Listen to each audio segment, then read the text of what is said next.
Values ಅಂದರೆ ಮಾನವೀಯ ಮೌಲ್ಯಗಳು. ಇದೆಂದೂ ಯಾರೂ ಹೇಳಿಕೊಟ್ಟಿದ್ದಿಲ್ಲ. ಇದುವರೆಗೂ ನಮ್ಗೆ ಯಾರಿಗೂ ಆ ಸಬ್ಜೆಕ್ಟ್ ಅಂತ ಅಥವಾ ಅದ್ರ ಬಗ್ಗೆ ಮೌಲ್ಯತೆಗಳನ್ನು ಯಾರೂ ತಿಳಿಸಿರಲಿಲ್ಲ.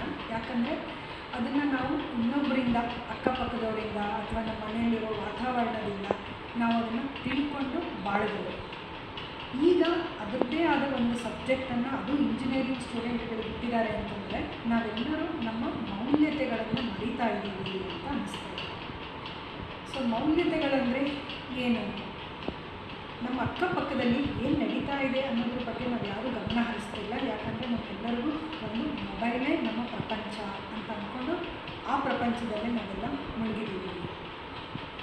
ಸೊ ಅದ್ರ ಜೊತೆಗೆ ನಾವು ಯಾರೋ ಒಬ್ಬರು ಏನೋ ಒಂದು ಅಚೀವ್ ಮಾಡಿದ್ರು ಅಂದರೆ ಅದ್ರ ಬಗ್ಗೆ ತಾತ್ಸಾರವಾಗಿ ಮಾತಾಡೋದು, ಅಥವಾ ಅದಕ್ಕೆ ನಾವು ಏನಂದರೆ ಸ್ಪರ್ಧಾತ್ಮಕ ಮನೋಭಾವನೆಯಿಂದ ತಗೊಂಡೇ ನಾವು ನಮ್ಮ ಅನಿಸಿಕೆಗಳನ್ನು ವ್ಯಕ್ತಪಡಿಸ್ತಾ ಇದ್ದೀವಿ. ಜೊತೆಗೆ ಇನ್ನೊಬ್ಬರಿಗೆ ಸಹಾಯ ಮಾಡಬೇಕು ಅಂತ ಅನ್ನೋ ಮನೋಭಾವನೆ ನಮ್ಮಲ್ಲಿಲ್ಲ. ಸೊ ಇದೆಲ್ಲದರ ಒಂದು ಒಗ್ಗೂಡಿಸಿ ನಾನು ಹೇಳೋದೇನೆಂದರೆ, ನನಗನ್ನಿಸಿತ್ತು ನಾವು 5 ಗುಣಗಳನ್ನು ಅಳವಡಿಸ್ಕೊಂಡ್ರೆ ನಾವು ಮಾನವೀಯ ಮೌಲ್ಯಗಳನ್ನು ಜೀವನದಲ್ಲಿ ಅಳವಡಿಸ್ಕೊಂಡು ಜೀವನ ಮಾಡಬಹುದು ಅಂತ ನನಗನ್ಸುತ್ತೆ.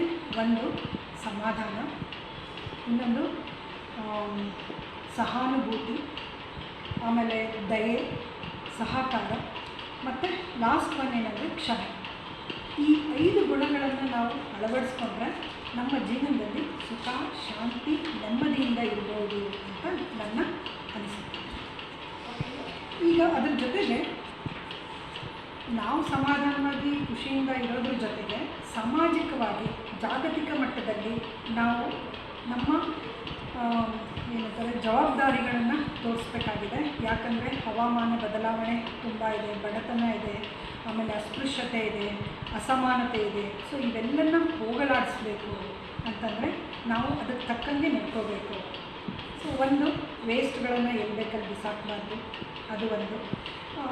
ಆಮೇಲೆ ಪ್ಲಾಸ್ಟಿಕ್ ಕಡಿಮೆ ಬಳಸಬೇಕು, ಗಿಡಗಳನ್ನು ನೆಡಬೇಕು, ಮತ್ತು ನಮ್ಮ ತಂದೆ ತಾಯಿಗಳು ಮತ್ತು ನಮ್ಮ ಎಲ್ಡರ್ಸ್ ಏನಿದಾರೋ ಅವರನ್ನೆಲ್ಲರನ್ನು ನಮ್ಮ ಜವಾಬ್ದಾರಿ ಅಂತ ಅವರನ್ನು ಸಂತೋಷವಾಗಿ ನೋಡ್ಕೋಬೇಕು. ಬರೀ ಜವಾಬ್ದಾರಿಯಿಂದ ನೋಡಿಕೊಂಡ್ರೆ ಅವ್ರಿಗೆ ಖುಷಿ ಸಿಗಲ್ಲ. ಸೊ ಅವ್ರಿಗೆ ಸಂತೋಷದಿಂದ ನಾವು ಅವ್ರ ಜೊತೆ ಟೈಮ್ ಸ್ಪೆಂಡ್ ಮಾಡಿ, ಅವ್ರಿಗೋಸ್ಕರ ಒಂದಿಷ್ಟು ಟೈಮ್ ಅಂತ ಕೊಟ್ಟುಬಿಟ್ಟು ಅವ್ರ ಜೊತೆಗೆ ನಾವು ಜೀವನ ಮಾಡೋದನ್ನು ಅಳವಡಿಸ್ಕೊಂಡ್ರೆ ಸಮಾಜದಲ್ಲಿ ಒಂದು ಸುಂದರ ವಾತಾವರಣ ಕ್ರಿಯೇಟ್ ಆಗುತ್ತೆ. ಸೊ ಆ ಸುಂದರ ವಾತಾವರಣ ಏನಂತಂದರೆ ಅದರಿಂದ ನಮಗೂ ಮನಸ್ಸಿಗೆ ಶಾಂತಿ, ಸಮಾಧಾನ, ನೆಮ್ಮದಿ ಸಿಗುತ್ತೆ, ಹಾಗೂ ನಮ್ಮ ಮೆಂಟಲ್ ಹೆಲ್ತ್ ಇಂಪ್ರೂವ್ ಆಗುತ್ತೆ ಅಂತ ನನಗನ್ಸುತ್ತೆ.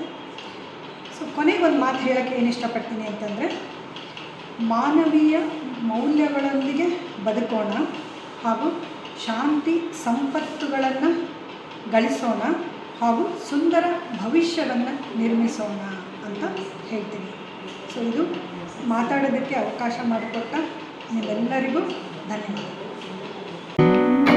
My old hotel always felt so pretty.